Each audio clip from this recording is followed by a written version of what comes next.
ఆనంద భైరవి ఒక ప్లేట్లో ఒక పట్టు శారీని తీసుకొని దామిని దగ్గరికి వచ్చి, అమ్మ దామిని, ఈరోజు నీకు పెళ్లి చూపులు అనగానే దామిని షాక్ అవుతుంది. ఆనంద భైరవి మాత్రం చాలా హ్యాపీగా ఫీల్ అవుతూ ఉంటుంది.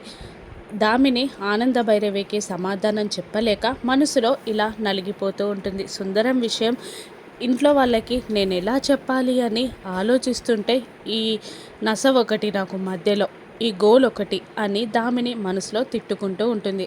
ఆ చీరని దామిని చేతుల్లో పెట్టి తొందరగా రెడీ అయి వచ్చేయమ్మా అంటూ ఆనంద భైరవి చెప్పి ఆనందంగా వెళ్ళిపోతుంది. పెళ్లి వాళ్ళు రానే వచ్చేస్తారు. ఆతిథ్యం ఇవ్వడం, పెళ్లి వాళ్ళు సోఫాలో కూర్చోవడం జరిగిపోతుంది. ఇక ఆనంద భైరవి ఫ్యామిలీ మెంబర్స్ అందరూ కూడా అక్కడ సోఫా దగ్గర చేరతారు. శరణ్య, దర్శన్ నిలబడి ఉండగా మిగతా వాళ్ళందరూ కూర్చుంటారు. దామినిని కూడా తీసుకొచ్చి ఆనంద భైరవి పక్కన కూర్చోబెడతారు. పెళ్లి కొడుకు దామినిని ఇష్టంగా చూస్తూ ఉంటాడు. ఆనంద భైరవి పెళ్లి కొడుకుని మాట్లాడిస్తూ, చెప్పు బాబు అని అనగానే, మీ ఇంట్లో అమ్మాయి అని తెలిస్తే చూడకపోయినా ఓకే చేసేయచ్చు, అటువంటిది చూశాక నో అంటామా?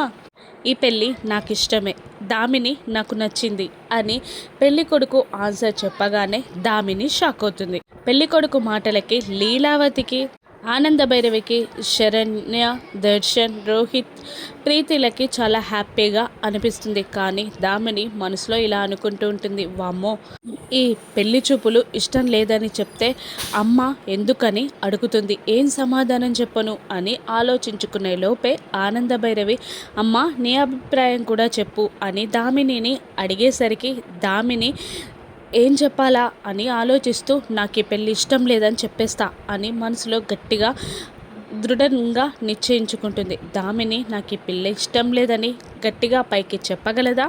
ఎందుకు అని నిలదీస్తారా? లేదంటే భయంతోనే దామిని పెళ్ళైపోతుందా? దామిని జీవితం సుఖమయమైపోతుందా? లేదంటే ఆ సుందరంతో కష్టాలు పాలవుతుందా? రాను ఎపిసోడ్స్లో చూద్దాం. Thank you for watching.